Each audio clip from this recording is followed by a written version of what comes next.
So ingon nga katapusan nga bahin sa tuwang series this month sa May, mao ni ako ang last na message, the essence of true freedom.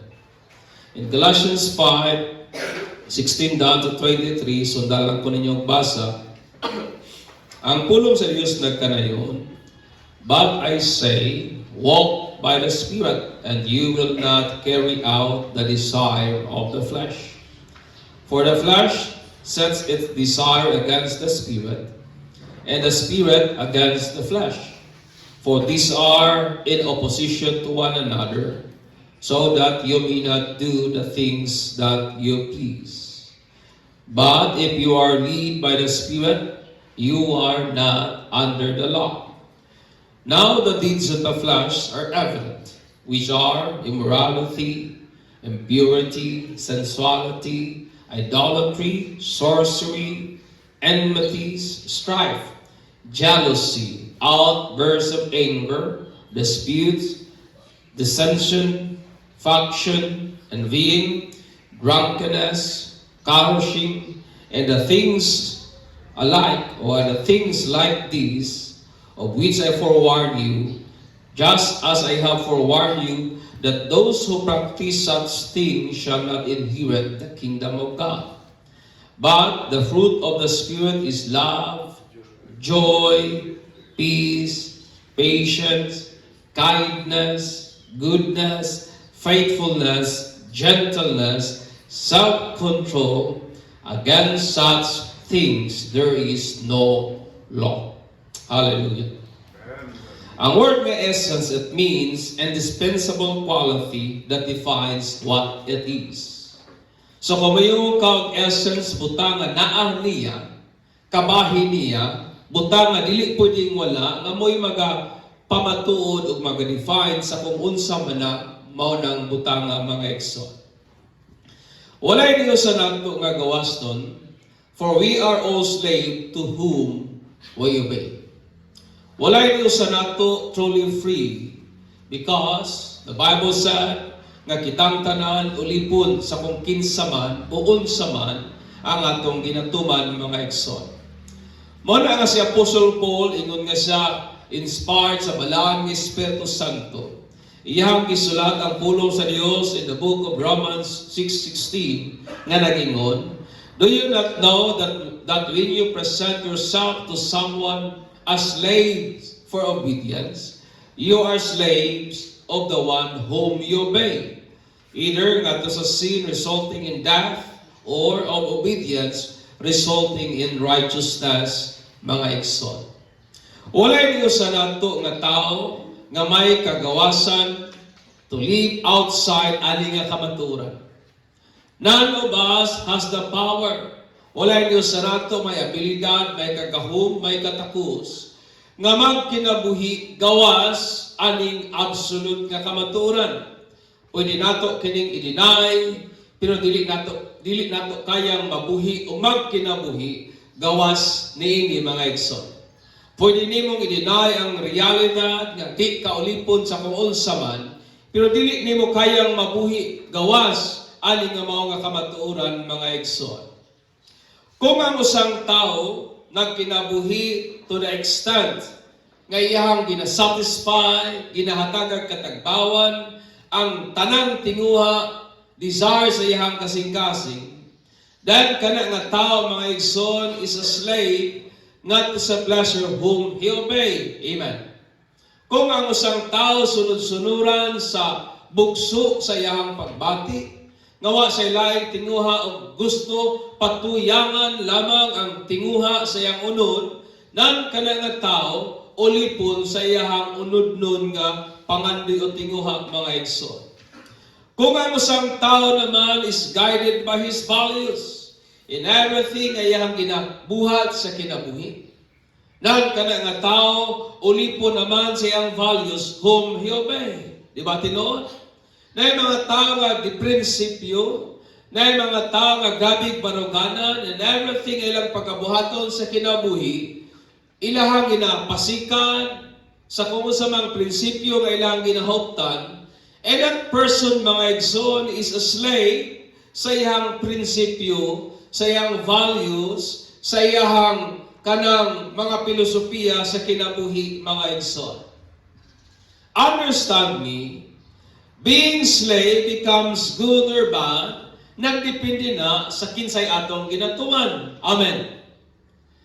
Ang pagkaulipon, maayo na o dautan, nag-agad o nagdepende ka na sa kung kinsay atong ginatuman. That's why na si Pablo, we are a slave to whom we obey. Either we obey sa bugso sa atong tinguha, unod ng pangandoy, which leads nga to sa death, or nagasunod kita sa katuyuan sa Dios, which leads, inga naman ni Pablo, ngadto sa kinabuhi, mga igsoon. Uban ani nga pagsabot, then let us then understand the true freedom. Unsa gidaning tinuod nga kagawasan, tungod kay ang tinuod nga kagawasan, dili man kana kagawasan sa paghimo sa tanan butang sumala sa kung unsa gyud gusto nato. True freedom is not a liberty to do whatever we want. Amen. Ang kagawasan, ang tinuod nga kagawasan, dili kana kagawasan sa paghimo sa tanang butang buot o gusto nato, mga igsoon. Ingon ang Bible nga ikaw ug ako gipakagawaston kita ni Jesus for freedom. It is for freedom that Christ has set us free. Pero kinahanglan gamito nato kana nga kagawasan not to indulge sa flesh, rather to serve one another humbly in love. Nga atong gamiton kana nga kagawasan dili sa pagpatuyang sa unod ng tinguha, apan gamiton nato kana sa pagpanerbisyo sa matang usa, uban ang pagkamapainubanon diha sa gugma, mga igsoon. Christ has set us free from things that brings death. Amen. Ikaw ako pakagawaston ta ni Jesus sa butang nga nagahatag og kamatayon, ngadto sa butang nga nagahatag og kinabuhi, ngadto sa butang nga nagahatag og meaning, ngadto sa butang nga nagahatag og paglaom, ug ngadto sa butang nga nagahatag og katuyuan, mga igsoon. Amen. Only Jesus mao lamang gyud makahimong gawas no nato. Si Jesus lamang ang makahatag nato tinuod nga kagawasan.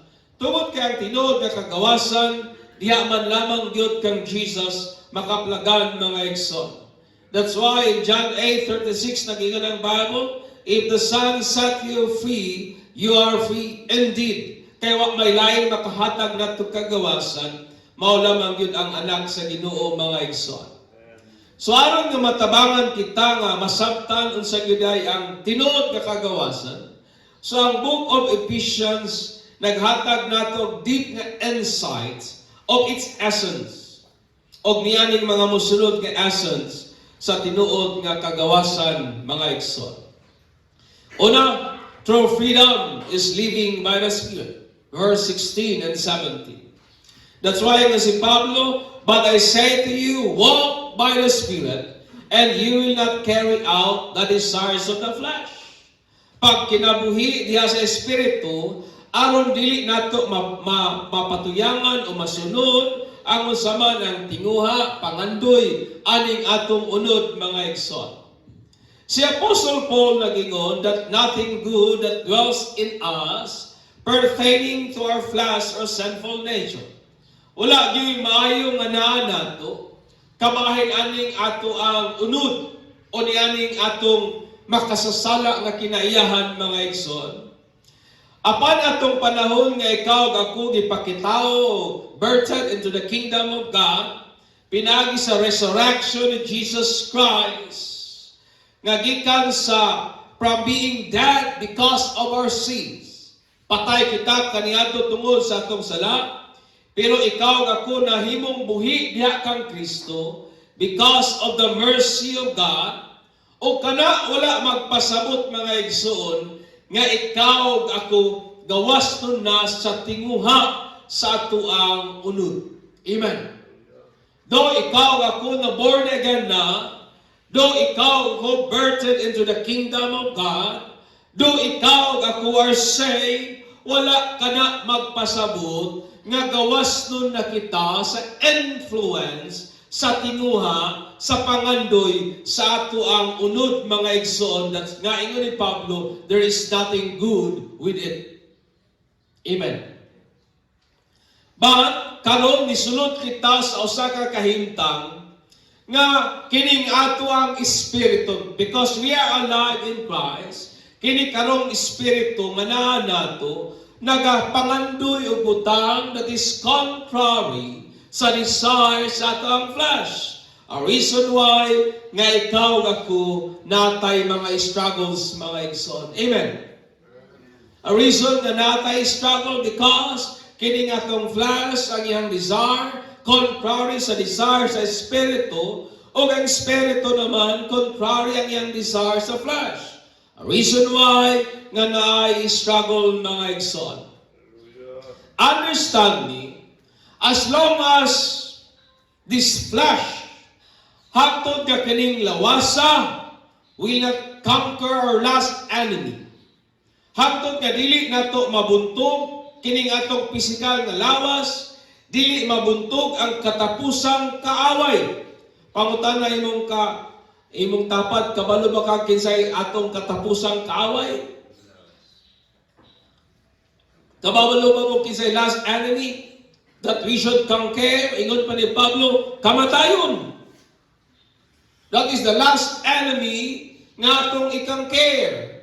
O mabuntog lamang nato kanang kamatayon, unya puhon og ikaw igabanhaw gikan sa mga patay, or makasinati kitag rapture, mga igsoon. But as long as nawa pa na mahitabo ang atong struggles with the desires of our flesh, makapadayon gayon.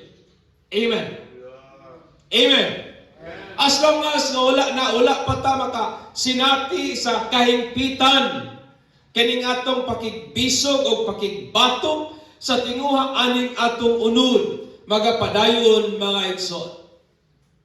Kitang mga luwas, buhi na kita diha kang Kristo, pero nasuluban pa kita nining lawas nato nga perishable, nasuluban pa kita nining lawas nato nga natural, nasuluban pa kita nining lawas nato nga huyang, nining lawas nato nga dili dungganon, nining lawas nato nga yutanon, nining lawas nato nga puno sa mga unudnong passions and desires, my friend.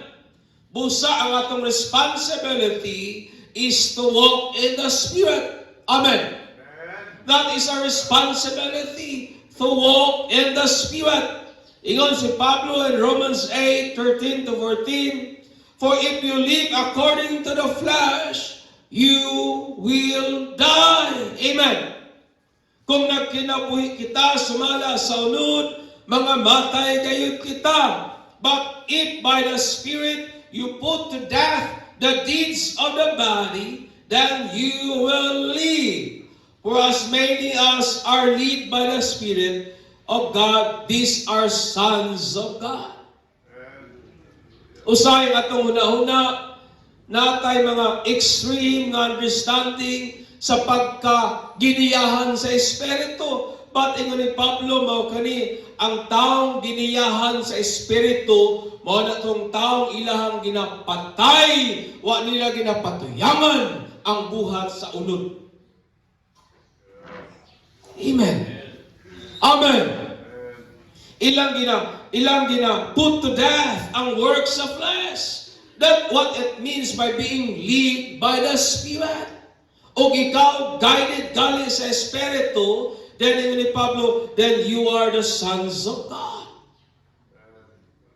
Kinsa maning anak sa Ginoo, mga giniyahan sa Espiritu. O kinsa maning mga taong lead by the Spirit, ingon si Pablo, mo nitong mga taong wala nila ginapatuyangan ang tinguha sa ilahang unod. Ilang ginabuntok, ilang ginapatay ang buhat sa unod. Amen. Napabata diha. Walay tinuod kakagawasan sa butang that only brings death. Understand me. There is no true freedom in things that only brings death, my friend. which is a separation from the life of God. Mo na kamatayon. Pagkahimulag sa kinabuhi nga iya sa Dios. When we are led by the Spirit, ang Espiritu mag-empower nato to put to death the misdeeds of the body. Mao kana ang trabaho sa Espiritu Santo, magagahom aning huyang nato nga lawas aron atong mabuntog ang buhat niini nga diin essential o vital siya in keeping our spiritual life. Remembering ni Pablo, if you live according to the flesh, you will die. But if you live according to the Spirit and put to death the misdeeds of the flesh, the Bible said, then ikaw ako mabuhi kayo. Amen. Walay tinuod nga kagawasan sa butang that brings separation from God. Walay tinuod nga kagawasan sa butang that brings death. Walay tinuod nga kagawasan sa butang nga mupatay sa atong relasyon sa Ginoo. Amen. True freedom is living in the Spirit which keeps us alive in Christ. Ang tinuod nga kagawasan kanang nagkinabuhi kita diha sa Espiritu. And living in the Spirit means being led by the Spirit. Nga atong ginabuntog kining atong ginasuklan kining atong pagkaluuran, atong ginasuklan kining atong pagkahambugiro, atong ginabuntog kining atong pagkatawhanon, atong ginasuklan kining mga buhat sa atong unod nga dili gyud mga maayo guban pa. Amen. That's what it means by being led, by walking in the Spirit. And that's what true freedom is, mga igsoon. True freedom is living by the Spirit. Amen. Pagbaka na ito ang Ginoo niya. Ikalawa, true freedom is being not under the law. Mao ni ang tinuod nga kagawasan, wa ka maulipon o mailalom sa unsamang balaod. In 18 to 21, in 18 ingon si Paul, if you are led by the Spirit, you are not under the law. Wa gyud ka maulipon sa balaod, wa ka mailalom sa balaod kung ikaw guided, kung ikaw nagkinabuhi diha sa Espiritu, mga igsoon. Being not under the law and without law, lahi kana siya. Sa dihang may authority, nagyuday balaod. O ang Ginoo nato mo ang sovereign o ang ultimate authority in the giver of law. Siya gyud ang supreme authority o siya pud ang naghatag sa kabalauran.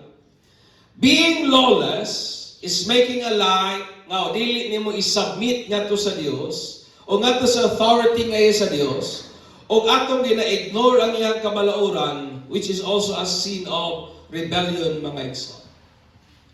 O ang kabalauran gihatag sa Ginoo for the following purpose or reason. In Galatians 3:19, ingon si Paul, why then was the law was given at all? It was added because of transgression. Until the seed whom the promise referred had come, the law was given to angels and entrusted not to some mediator, my friend. Una, ingon ni Pablo, the law was added because of our transgression. In Romans 4:15, nagingon ang Bible, for the law brings about wrath, but where there is no law, there is no violation. Kung walay balaod, dili gyud ma-count ang sa mga pagsupak, mao na ni Pablo. And in Romans 5:13, ingon ang Bible, for until the law, sin was in the world, but sin is not imputed when there is no law. Diba tinuod? Dili ka ma-charge nga sala kung kanang butanga imong gibuhat, wala ma isulat o walay balaod nga nagkondam ni anak, mga igsoon. Ang balaod gihatag aron nga ang sala mahimong sala. Gihatag aron natay consciousness sa pagbuhat sa unsang sayop. O it was not meant sa paghimo sa taong matarong at tubangan sa Ginoo, nor pag-impute o kinabuhing walay katapusan, mga igsoon. Ingon si Apostle Paul nga mao kini ang deeds, mao kini ang buhat sa flesh which are evident. Dayag, klaro kayo, ingon niya, immorality. Kaning being unfaithful sa imong partner, marital unfaithfulness. Ingon niya impurity. Kaning moral uncleanness and thoughts, deeds, and words. Kanang bitang hugaw kayo ang imong hunahuna, imong pulong, ang imong mga binuhatan, sensuality, indecency, or shamelessness. Kanang baga kay kagnaong ba? Di ka kabalong mauwaw. Anong word nga sensuality. Idolatry, extreme admiration for something other than God. Dili lang itong nag-worship og idols. Sa lain nga pagkaistorya, ang idolatry is naibutang nga mas ginatagan nimo og taas kayo nga pagtagad labaw kaysa Dios. Mas importante kaysa Dios. That is the word idolatry. Sorcery, drug-related na sorcery. Kanang hilig kay ta moadto sa mga albularyo para magpatambal, that is sorcery. Mao na siyang word na sorcery, drug-related sorcery. Enmities is active hostility toward enemies. Kana bitaw makita nimo tong imong kaaway, gusto gid nimong moatake ba? Kana musukol gyud ka, dayon. Strife, affection for dispute, kanang ganahan kay ka permi kumot. Na gusto gyud kang permi away ba? Jealousy, envy of someone else's possession or achievement or advantage. Kanang gakasuya ka ba sa unsay naa sa uban? Gakasuya ka sa nakapot og nabuhat sa uban. Outburst of anger is tumultuous welling up of the whole spirit. Kana bitaw kung masuko ka, mag-wild, that is outburst of anger. Ipakita gyud nga nasuko. Mo nang ingon si Pablo, that is a work of the flesh. Dispute, personal gratification, and self-fulfillment at any cost. Kana bitaw gusto nimong daoton ang uban para makuha nimo ang interest gusto nga imuha. Kana bitaw willing ka nga i-sacrifice ang uban para ma-serve lamang ang imong personal nga interest o gusto. That is the word dispute, my friend. Dissension is disagreement which leads to discord. Kanang panaglalis nga muhatod sa panagbuwak. Panaglalis ka muhatod sa to the extent nga di na magtingugay, magbungol na for the rest of life. That is discord, mga igsoon. Faction is pagpili og asa kang mo pabor nga mo create naman og panagbulag. Envying is kaning pain felt and malignity conceived at the sight of excellence or happiness. Kana bitaw maglain ang imong buot makakita nga nag-uswag ang uban. That is the word envy. Kanang digyot ka kapugo nga maingon ka nga nag-uswag na kay nagsabo-sabo maguna. Kanang di ta kapugo nga maglain ang atong buot ba? Masakitan ta nga maglantaw sa kauswagan, kaayuhan o kalampusan sa uban kana mga igsuon kasina. Drunkenness, intentional and habitual intoxication. Kanang balik-balik o ginatuyo gud nimo ba nga imong i-poison ang imong kaugalingon sa ilimnong makahubo. Carousing is kaning feast and drinking parties that are protracted till at late at night indulge in drunkenness. Kana bitaw saba na kay ka. Hili kay party going, nga muuli gabi na rin makadisturbo na sa silingan. Disturbo sa uban, that is the word carousing, my friend. And the things alike. So ini Paul, mo niyang works of flesh. Understand me, sabta ko ninyo igsoon. Ang tanang buhat sa unod are all condemned by divine law. Nakuha ba ko? Ang tanang buhat sa unod are condemned sa balaod nga iya sa Dios. And anyone who live by them are under the law.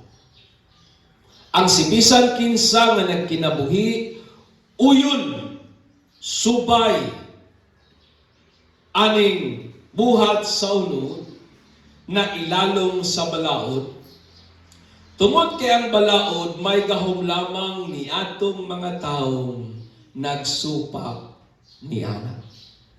Ang law has nothing to do kung wa kay buhaton batok niya. Tinod? Law is powerless. Wala may mabuhat ang balaod kung di nimo siya supakon. Walay power ang law sa taong wala ni break niya. The law has only power niyatong mga taong nagbuhat og batok niya. Nagbuhat sa butang nga ginakondam, nagbuhat sa butang nga ginatili, nagbuhat sa butang nga giingon sa law ayaw himua. In 1 Timothy 1:9-11, ingon si Pablo, we also know that the law is made not for the righteous, but for the lawbreakers and rebels, the ungodly and sinful, the unholy and irreligious, for those who kill their fathers or mothers or murderers, for the sexual immoral, for those practicing homosexuality, for slave traders and liars and perjurers, and for whatever is contrary to the sound doctrine that conforms to the gospel concerning the glory of the blessed God which He entrusted to me.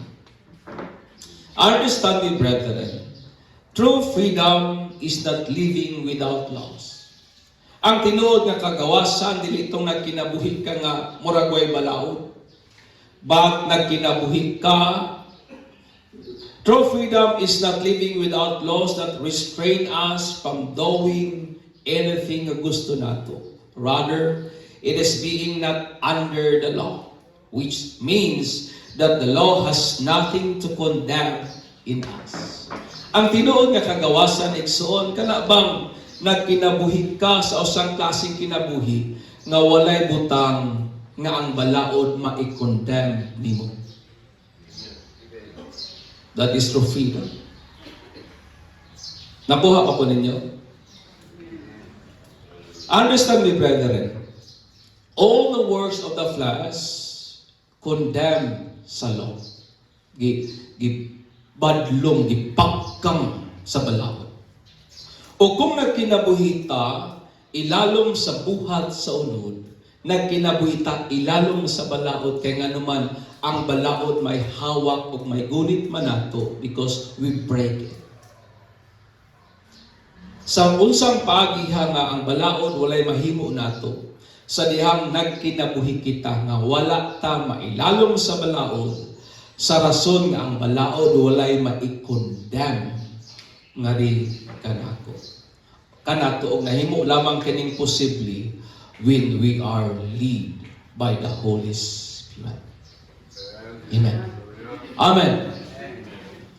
Og nahimo lamang kining posible sa dihang ikaw ug ako nagkinabuhi diha sa Espiritu Santo.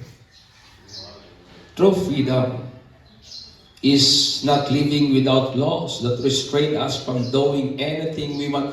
Kasi po, ang common nga mindset sa mga tao pag may ka freedom, kagawasan sa pagbuhat, whatever you want.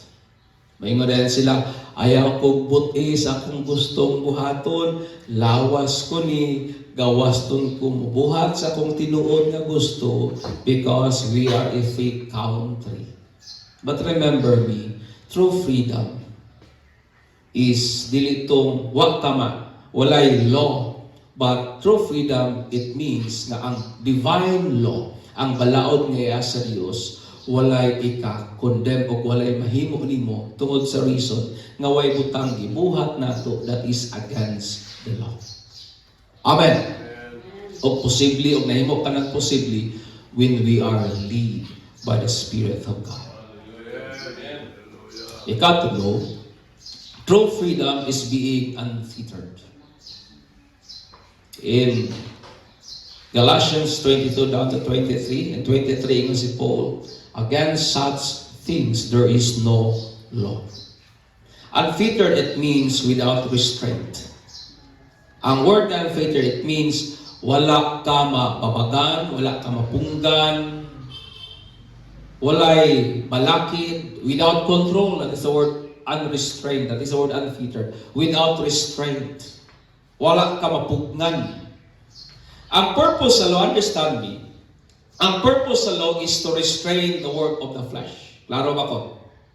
Ang katuyuan sa balaod para nga i-restrain, i-control, i-koral, punggan, i-condemn ang buhat sa unod.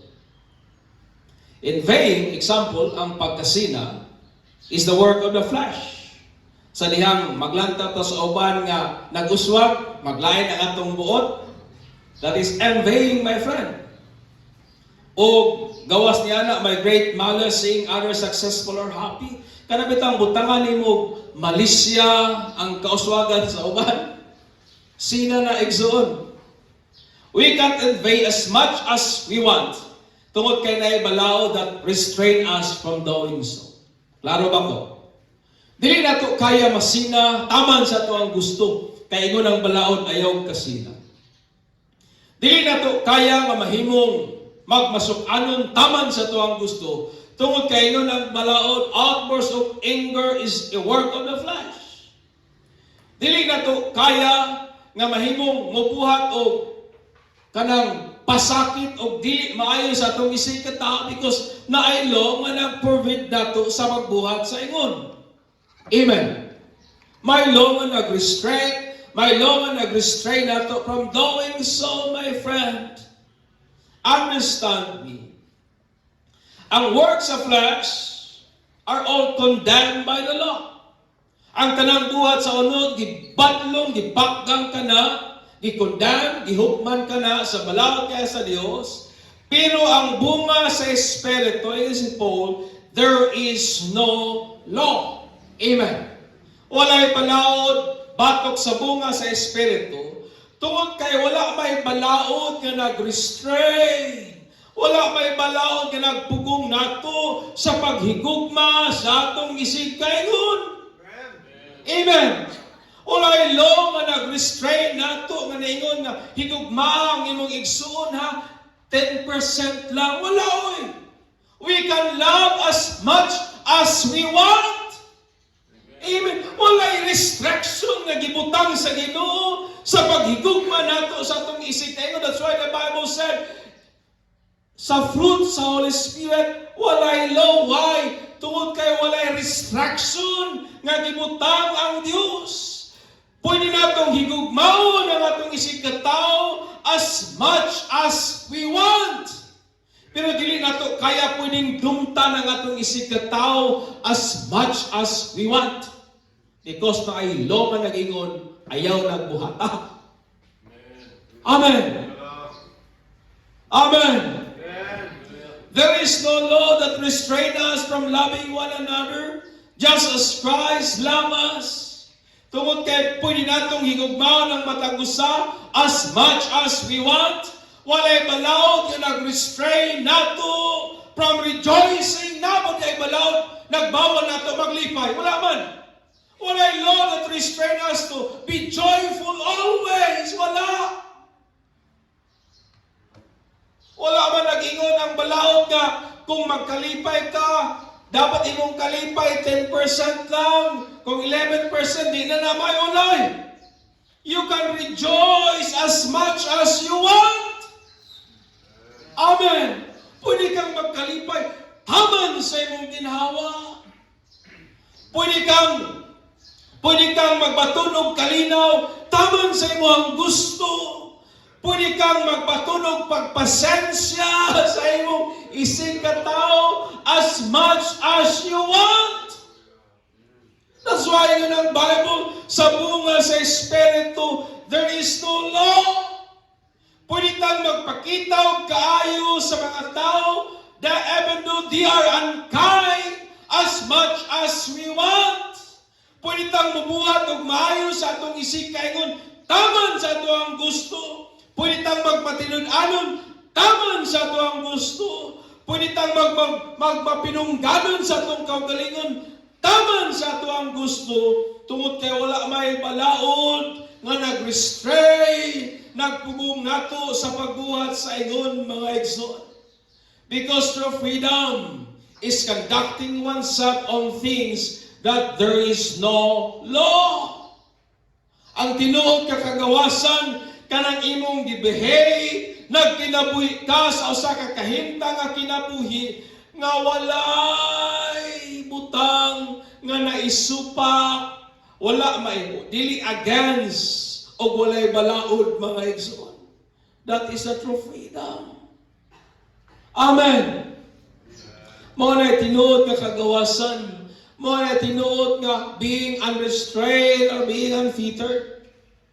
Ang Bible nag-ingon, ayaw dumti ang imong isip katao. That's why dili ta pwedeng magsigig dumot. Pero ingon ang Ginoo, higugma ang imong isip kaingon, hangtod kaya nimo, why limit? Amen. That is the true freedom. Why restriction? Hangtod ahan nimo kaya, higugma ang imong isip kaingon, you can rejoice as much as you want. Pwede kang mapinungganon sa imong kaugalingon as much as you want. Pwede kang mahimong maayo sa imong isig katao as much as you want. That is true freedom. Conducting oneself on things that there is no law. Amen. That is the essence of true freedom, mga igsoon. Ang understanding mangod sa mga tao, pag mayroong ka walay balaod, it means you live above the law. No, it's not. Being kanang walay law, it means nagkinabuhi ka sa butang wala mahisupak sa unsa mang balaod. Mapriso ba dahi ta kung magsigitag hinigugmaay? Mapriso lang ta kung magdumot ka, muhatot nimo nga makapatay kag isig ka tao. Diba? There's law that restrain us from doing so. Nabay balaod, maski sa balaod ato sa Pilipinas nga nagbawal nato nga magbatutag self-control, di ba wala? Ang law hino nato sa Pilipinas, it condemn sa mga butang, buhat, nga walay pagpugong sa kaugalingon. Amen. So the essence of the freedom is being unfettered. None of us are free because we are all slave to whom we obey. Freedom is not the liberty to do whatever we want. And one of the greatest pitfalls in life is behaving without certain restriction. Usa sa dakong litag sa kinabuhi, kanang nagkinabuhi bitaw ta nga walay limitasyon, walay restriction sa kinabuhi. Nga kanang huna-huna nato nga kanang atong ginabuhat to the extent nga it ruins our life na hinuon.